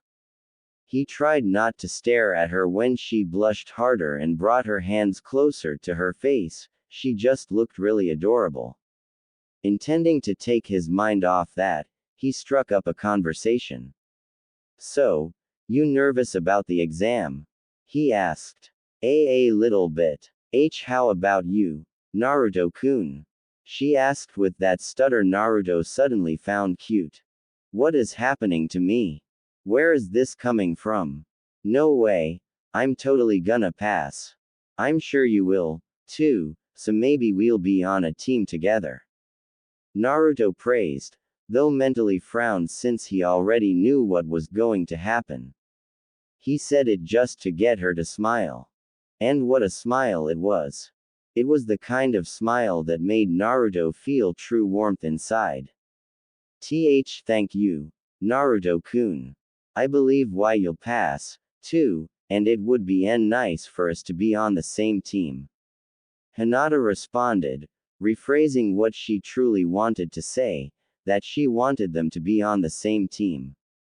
And so they spent the next 10 minutes just chatting together quietly, Hinata slowly coming out of her shell, but she couldn't get rid of that stutter, which Naruto didn't wholeheartedly mind, but he of course wouldn't promote the stutter, as it was a clear sign she lacked confidence, and he wanted to help with that. When the shouts of Sakura and Ino reached their ears, Naruto noticed Hinata's crestfallen look, perhaps she expected him to abandon her at the approach of his, Sakura-chan. Well, no more. When she noticed he stayed with her and continued chatting, she gave a smile that brought back that warm feeling. He wanted to see that smile more often. Of course, everyone else noticed that Naruto ignored Sakura and was sitting and talking with Hinata. Many of them that didn't particularly hate Naruto thought it was about damn time. The rest just simply stared in shock. Naruto didn't care about them. Right now, all that mattered was himself and his friend. Yeah, his friend. A real one. Nearly 8 o'clock on the dot, Iruka and Mizuki walked in with a small chest, which Naruto remembered held the various hitai ate for graduates. As you all know, today is the day of your academy graduation exam. It will consist of 3 sections. A written test, Bukijutsu, testing your accuracy with kunai and shuriken on stationary and moving targets, and the 3 academy ninjutsu. Mizuki will pass out the tests, there will be no cheating. Do your best, Iruka explained, his silver-haired partner passing the tests around. When Naruto received his test, he felt a layer of chakra on it, and noticed Mizuki's tight expression, as if he was holding in the great sneer he so desperately wanted to show. Dispelling the genjutsu with ease, Naruto blazed through the test, using the same tactics many genin during the Chunin exams did, while answering any pertaining to the ones he answered the first time or famous jutsu himself. Yes, he was cheating. Hey, if he didn't get caught, then Iruka wouldn't know he cheated. Plus, they were shinobi, the occupation called for doing things far worse than cheating on a questionnaire. With the test done, he flipped it over and waited for everyone else to finish, finding he was in the middle range of students that finished. The Chunin instructors noticed and were slightly shocked, Mizuki secretly infuriated also. As such, he took to subtly glaring at Naruto, looking straight into his eyes. What he found shocked him to his core. Death. His death. Before his eyes, Mizuki saw himself dying over and over again, at Naruto's hand. If he wanted a demon, he got one. The traitorous Chunin excused himself from the room, running once he closed the door to empty the contents of his stomach in the nearest trash can. Once the dry heaving stopped, he propped himself against the nearby wall, panting in fear as sweat dripped down his face. What was that? I knew he was a demon, but that was unreal. Does he know? Mizuki discarded that thought. It was impossible for the demon to know what he intended, to exploit his emotional state when he failed to both serve his master and become a hero. Once he got himself under control, he returned to the classroom, apologizing to Iruka and making some excuse about paperwork he thought he misplaced. A few minutes after that, everyone finished and Iruka collected the tests. They were moved outside to begin the Bukijutsu portion, and they were called up by name, though Naruto was called after Ino, as Iruka knew he preferred it, to save the best for last. But this time, it would be true. Like last time, Sasuke got 91.6%, perfect in Kunai, and a 5 out of 6 in Shuriken. They were given 6 Kunai and 6 Shuriken, 3 each for moving and stationary targets. He saw the Uchiha survivor was conflicted. He absorbed the praise arrogantly, but he was annoyed that he didn't do perfect on the Shuriken section. Probably because Itachi got 100% or something. It'll make more sense once Naruto got a perfect score. When the blonde was called up, he strode forward indifferently, but the more observant, the Chunin and Hinata, whose eyes never left him, found he held a certain confidence, which infuriated Mizuki again, and drew Hinata's awe. Taking the offered kunai and shuriken sets, Naruto wanted so much to show off, outdoing Sasuke by leagues, while simultaneously insulting him by using his brother's own technique, the Uchiha Tawani no Jutsu Uchiha deflection technique, to change the trajectory of the projectiles for his perfect run, but he felt that would put up all sorts of red flags around him and turn certain eyes on him that he didn't want. So, fighting down the prankster, show-off in him, he went for a more subdued route, aiming for a perfect score nonetheless. For at least a little bit of an insult, he would achieve this left-handed, when everyone knew he was right-handed. Switching the kunai to his left hand, he felt everyone's indignation, and even heard a few whispers about self-sabotage, but he ignored them all. With a flick of the wrist, it flew. Bullseye. Granted, it was one of the stationary targets, so everyone thought he just got a lucky break. No way he could do. With shuriken, they were lighter, and required a sort of curve in the throw for proper. Thunk, thunk, thunk. Okay. He was out of stationary targets, no way he could do it. Naruto made a show of flipping one of his remaining kunai lazily. Catching it by the ring, he quickly threw it, followed by last two, and followed with 2 of the shuriken, leaving the last for a special treat. Already, everyone was staring at him as if he were some alien thing, save for Hinata who only had adoration. This was where Sasuke tripped up. So, he made direct eye contact with the Uchiha with a stone face, which his rival reciprocated, though there was plenty indignation and panic in his eyes. Without looking, Naruto let loose. Thunk. You unbelievable. Naruto, you scored 100. Iruka announced, to shocked silence. No way, he had to have cheated. Yeah. There's no way Naruto Baka did better than Sasuke-kun without cheating. Iruka-sensei, this can't be fair. Oh, shut up. Naruto exploded before Iruka could attempt to calm everyone down, getting their attention, shocking them into silence again. He had been holding this in since his mind became clearer from the goddesses' gifts, and he made several observations of the flaws in the academy. There were too many for his liking, in the curriculum, and its students. We're shinobi. We lie, we cheat, we steal, we kill. It's in the job description, so stop acting like we have honor. Leave that for the samurai. Besides, I didn't even cheat by your standards. Anyway, this is the real me. At least now. I didn't show this ability from the get-go because I couldn't care less about titles. Dobi. Rookie of the Year. These titles mean nothing in the real world. The Yondaime. Dead last. Orochimaru. Rookie of the Year. Look how they turned out. See how these titles mean nothing. More importantly, your opinions of my ability mean nothing. Until some of you shape up, you are nothing. It was harsh, but necessary. Naruto, that's going too. You should be the one saying this, Iruka-sensei. Naruto snapped at Iruka, silencing him in shock. Isn't your job to prepare us for a shinobi career? How does history and theory help when our enemy can just waltz right up behind us and tear our throats open? The curriculum is a joke. I know it was changed because we aren't in war times, but didn't the Nadaime say times of peace or only the spaces between times of war? Sometimes the old ways are better. That way less of these. He gestured towards Sasuke's gaggle of fangirls, causing them to flinch in shock.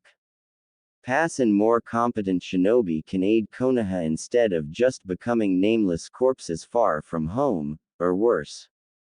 Naruto was on a tirade and he was tearing some. And it was all true. His piece done, and panting from the rage he let loose, Naruto returned to his spot beside Hinata, who only looked at him with some akin to idolization. It was cute and creepy at the same time. Is that possible? It was now. Well, it pains me to say this, but he's right. Iruka finally said, drawing indignant looks from his students, while making a point to Naruto that he was pained to admit the cold truth, not to admit Naruto was right, with his eyes, to which Naruto subtly nodded. The shinobi world is cold and cruel. Despite what many of you think, we are not knights in shining armor, we are not heroes, we are not even really the good guys. In a way, shinobi are just glorified mercenaries for hire. If the client can afford it, our missions can be to protect the merchant trader to open routes for the village to prosper, 2. Kill the merchant trader to cut off the enemy village's resources. We can be ordered to protect a settlement, or lay siege on a small village, killing anyone and everyone. Men, women, and children. At that, almost all his students looked horrified. And we really can't say no. If we do, it could mean a hit to our economy, losing clients for future missions, or people die. Everything we do is dictated by our pay.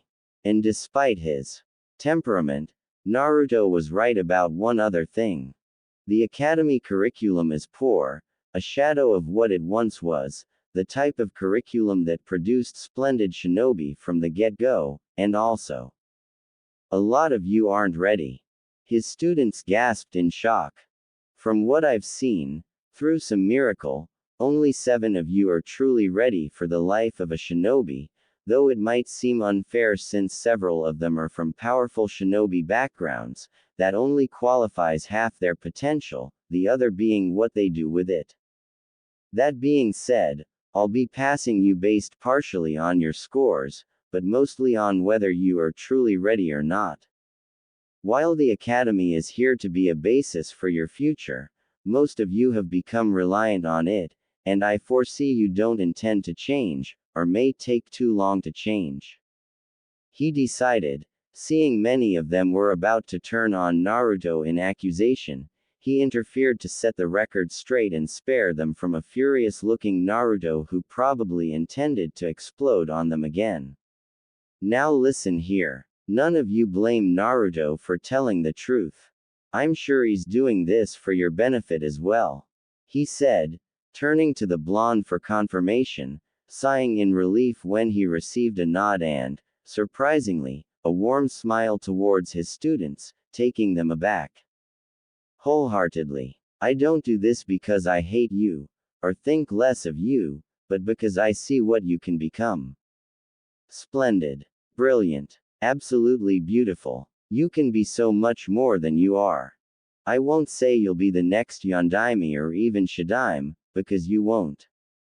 They deflated and looked to yell again. He stopped them short of that. You can be more. You can be better. You know the old saying. Don't be the next someone else. Be the first you. I've taken the first steps to better myself, as you've clearly seen. Quote. He gestured towards the shuriken and kunai. Quote. And you can all do the same. What I've accomplished, you can do the same, you can improve upon. And whether you take my words to heart, I don't care. I'll take your hate head on and only return love. I do this for Konoha and her children. And if Iruka goes through with what he says, then a lot of you who were sure you would pass might not, and I'm sorry if that angers you, but this allows you to better yourselves. I truly believe you can accomplish this.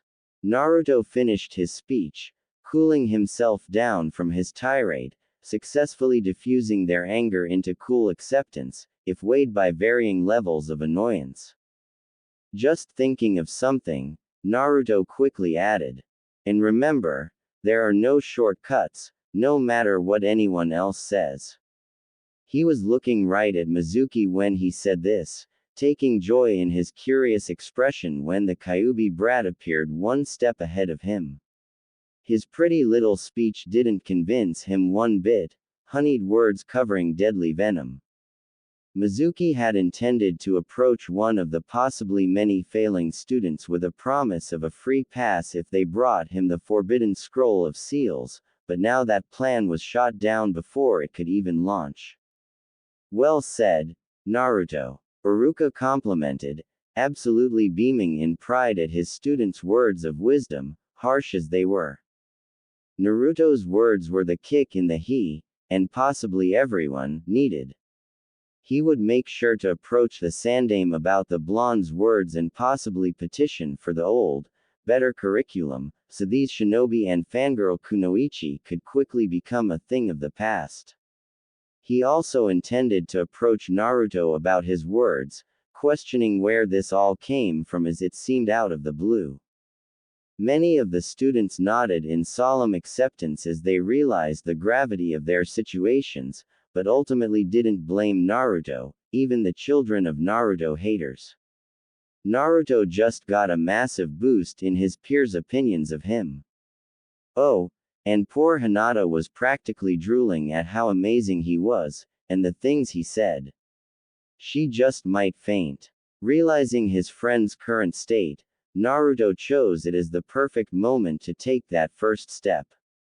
Hey Hinata-chan, wanna join me for lunch after the exam, whether either of us graduate or not?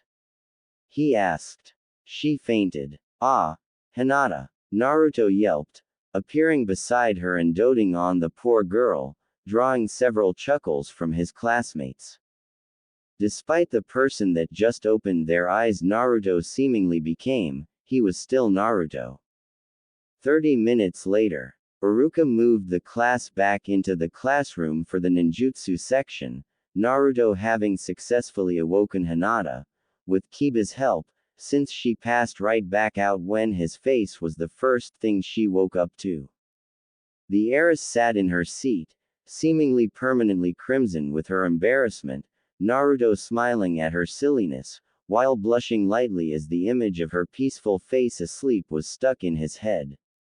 Okay, so next is the ninjutsu portion. When your name is called, come into the next room and you'll be asked to perform the henge, kawarimi, and bunshin no jutsu. You will be graded on your mastery of them, ascertained by the amount of time you take to actually perform it and difficulty we observe you have. Now, despite my current plans, don't give up hope and not try. You may still pass if you perform well in this section. Uruka attempted to assure them, with varying success. Some students looked hopeful, others no so much. Just realized something. Did I totally mess up the timeline with what I said? Uruka-sensei said 7 of us are definitely passing. There's nowhere near the 9 teams there were last time. It's also not enough for complete teams, so there's going to be someone left over. Is it possible I just created a whole new mess for myself? Fuck. Naruto lamented. It was bound to happen, anyway. Even if you didn't say anything, something different would have happened. It was inevitable. Kashin commented, attempting to assuage him. What do you mean, Kashin-chan? Naruto asked, curious and confused. Outright time travel isn't real. What the goddesses actually did was send you to a different reality with minor differences so you can acclimate yourself properly, with several points along the timeline in flux, which is where the differences are. The graduation exam and thus team selections and members would have been different whether you said something or not. And don't bother asking me what other points are in flux, as that would be giving you foreknowledge, and that can be dangerous. I wouldn't know the specifics, anyway, just when they happen, not what choices there are. Kashin explained, her tone serious. Single quote. Uage, time travel hurts my head. Naruto mentally groaned. I told you, it's not time travel, it's. You know what I mean. This got a lot more complicated than it really needed to be. Naruto interrupted. Oh, you wanna talk complicated? Don't get me started on paradoxes. Kashin responded, equal parts joking and exasperation in her tone. Single quote. Whatever that is, I don't want to know. Bootstrap. What? Never mind. I still don't wanna know.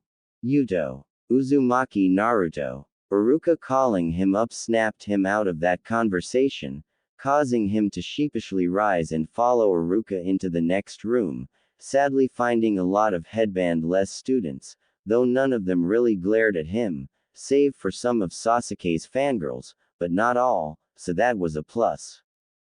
Sorry Uruka-sensei. I was thinking about something pretty hard. Naruto lied, apologized. I would imagine so, after that speech.